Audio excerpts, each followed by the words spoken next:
Morning, Dave. Nice to catch up with you again.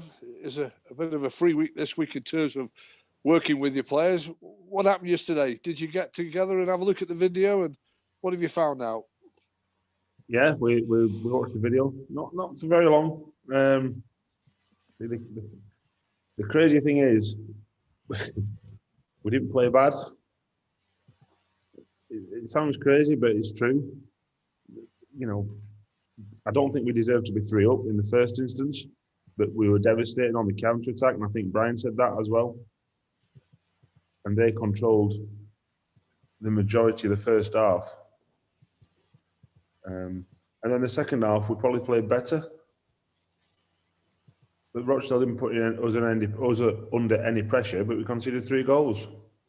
And you go, well, how do you make sense of that? And I'll probably need to watch it again. You know, like I say, I watched it Sunday.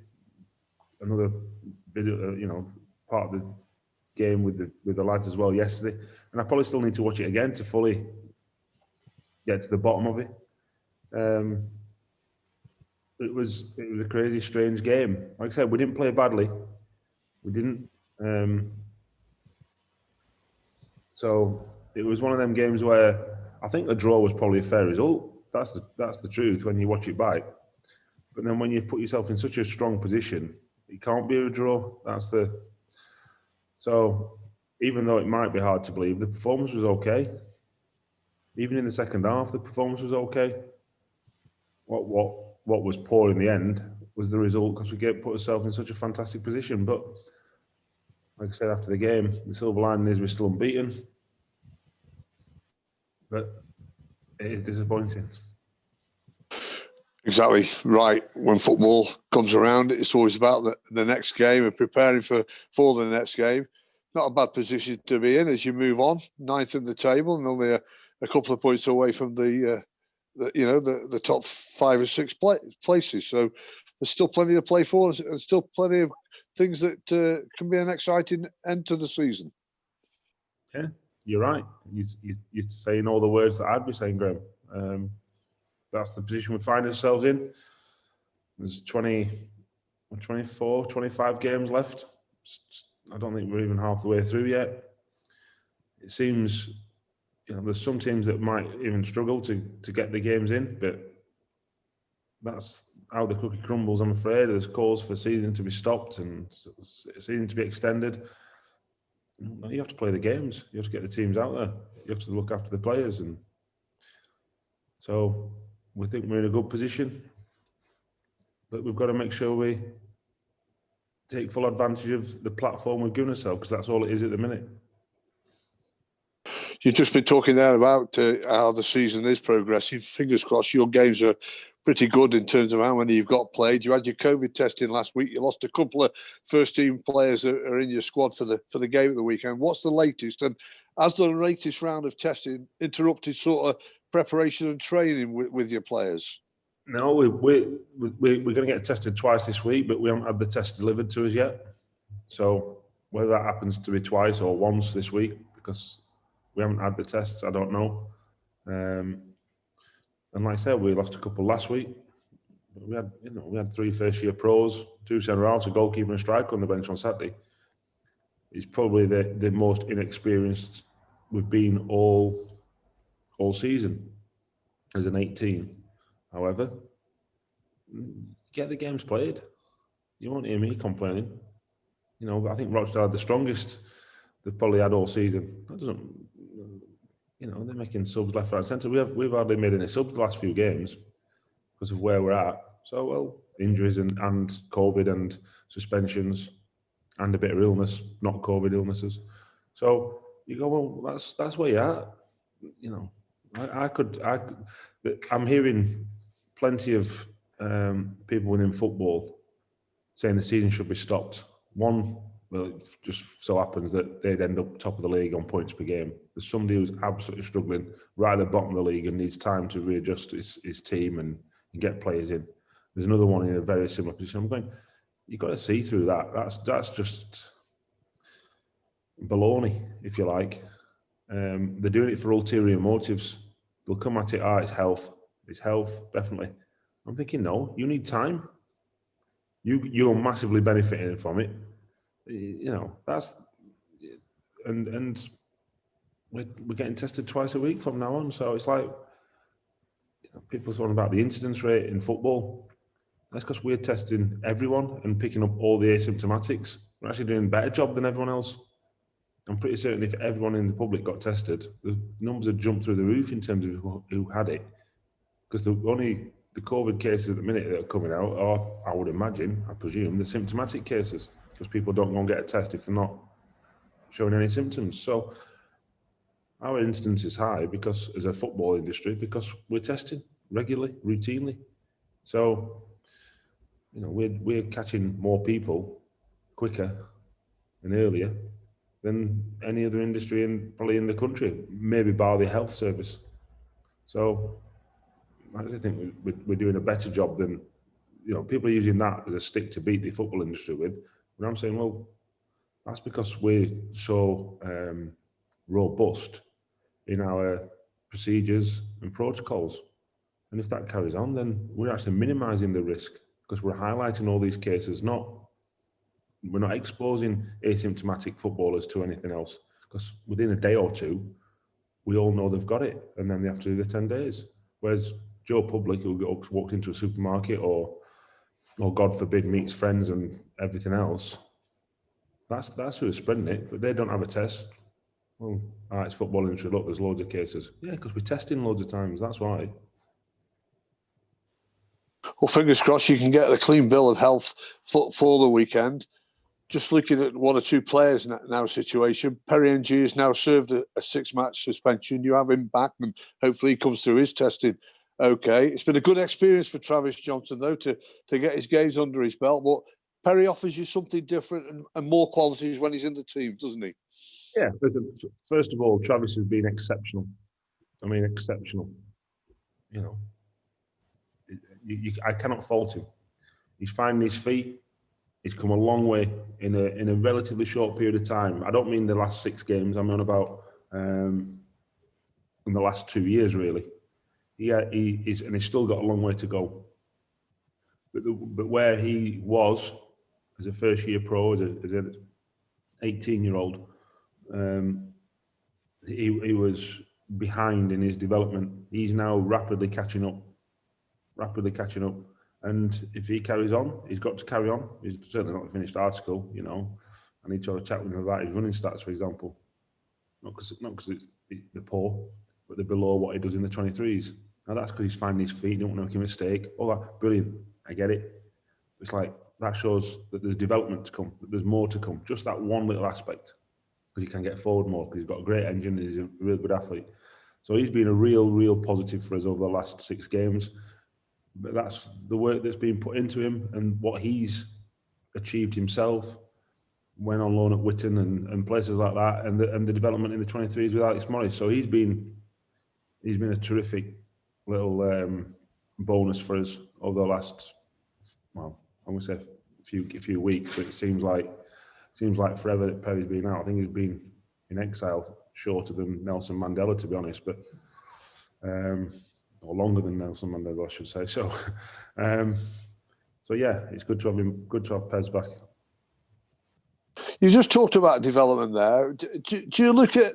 I'm looking at your goalkeeping situation when you've had a young goalkeeper as your number 1 choice in Willie Askelainen, and he came in for a little bit of stick at the weekend. And goalkeepers do come in for stick. The best in the world come in for stick. I think he's won you more points than he's lost points. But do you look at that as well as his situation? Because you've always said that your goalkeepers is not much to choose between the two of them. If you thought it was right, you would make that change, just like you make an outfield player change. Yeah.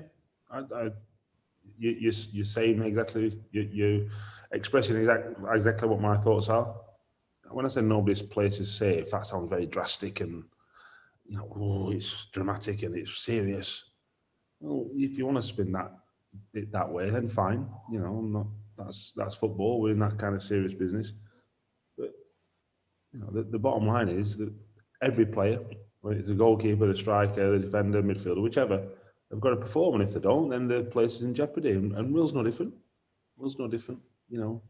sometimes people make it out to be a harder decision to drop a goalkeeper. I don't believe that to be the case.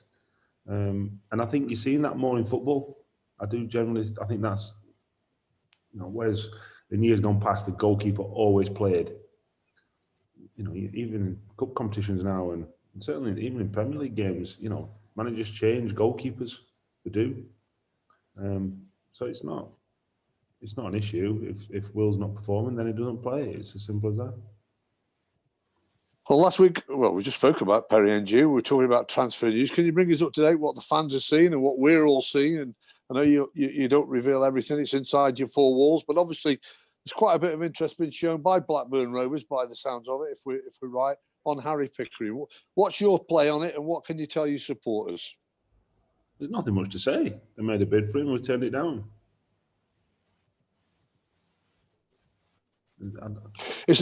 You've turned it down. They will know exactly, I should imagine, what you're looking for to try and strike that deal.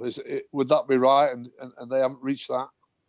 No, we don't sell our players. People buy our players. We don't sell them. We had an agent last week try to sell one of them. Absolute idiot. I'll get this and I'll get that. No, we don't. It's not for us to put a price tag on our players' heads. Other people do that. They've got to value our players. We know their worth, and we have a discussion, and we go from there. It's as simple as that. Do you keep your player informed? I'm pretty sure you do, but you want to know exactly what he is, and you're dealing with a gem of a boy here, aren't you?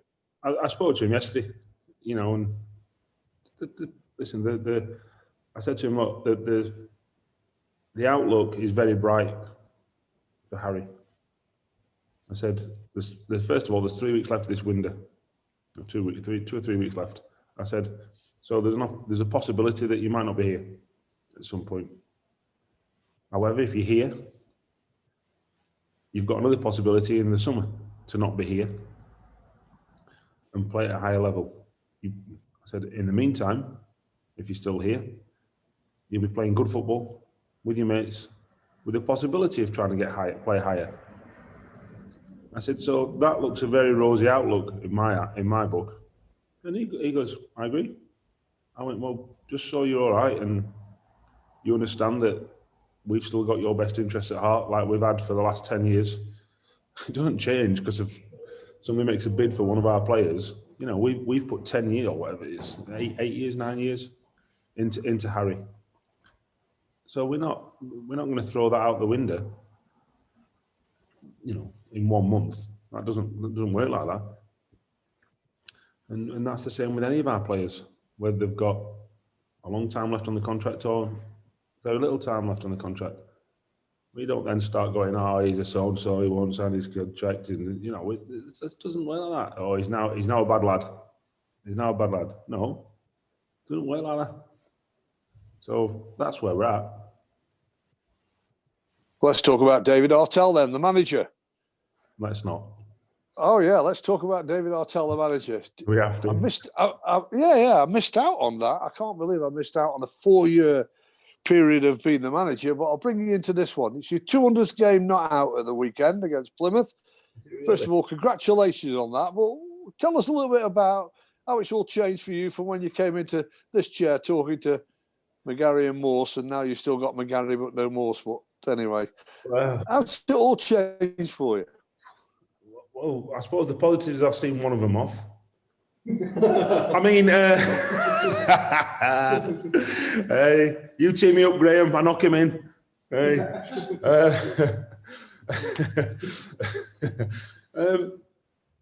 think it's been a very steep learning curve. Without a shadow of a doubt, it was talking to the staff end of last week. About 6 o'clock Friday night, and we're all in the office, 2 or 3 of us, and we were talking and saying about how much we'd learned over the last 4 years. Certainly the first 18 months, when things were tough. It's not fun coming into a team that's struggling, coming into a team that's disjointed and near the bottom of League Two, and you're having to constantly reinforce what my beliefs are. Constantly having to pick up players, that does take its toll. Losing games of football, it's not easy, it's not nice. But you've got to have the belief that once you get the wheels in motion, you start getting places. And I think that's what we've done over the last 4 years. I do think, we mentioned some players last week. God, bloody hell, can you remember him? And God, wow, look where we've come from. We had him in the team, and we had a bit of reflection. Like I said, Friday night, 6 o'clock.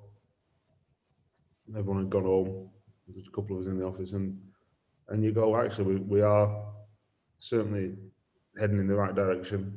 We've moved in the right direction, but then it's chip shot paper. At the end of the day, we've got to keep moving forward. We've got to keep progressing, and we've got to make sure the next 4 years are as successful as the last 4 years.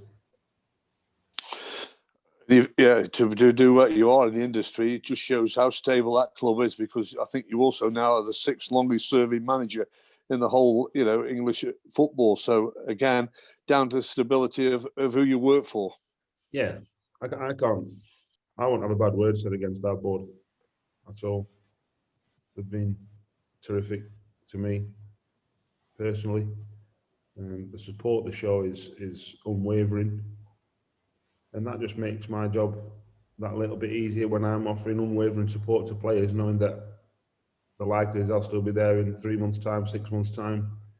And I can allow myself time to put Travis Johnson on loan at Witton, knowing that I maybe, hopefully, probably will reap the reward 6 months later or 12 months later.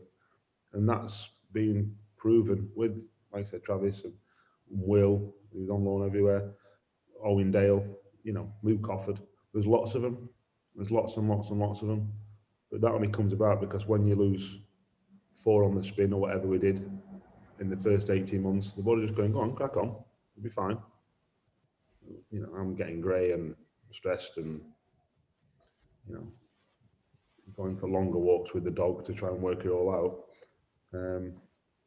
But that unwavering support provides stability, which allows me to hopefully provide stability to the staff and the playing staff, to hopefully build foundations for hopefully what we've seen over the last 18 months and what we're going to see over the next X amount of months and years. Well, Plymouth wait next for you. Obviously, it was only a few weeks ago where I would have thought that Ryan Lowe went back home very disappointed manager, because you absolutely turned them over and were deserving winners. But since then, they've turned it around, haven't they, and provide a tough opposition for you, but one again that you must be relishing to go down there and play them.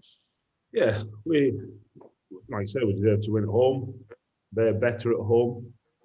They were in a poor run. They're not in a poor run now. Having said all that, we went down there last year, and it should have been a victory. And Tom kneeled. I still have nightmares about that fella. That's one thing I haven't learned over the last 4 years.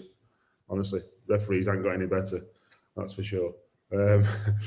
So hopefully we get a good ref. Hopefully it's a good game of football. Hopefully it's on. I don't think it won't be on. And hopefully, we come out with 3 points. As simple as that.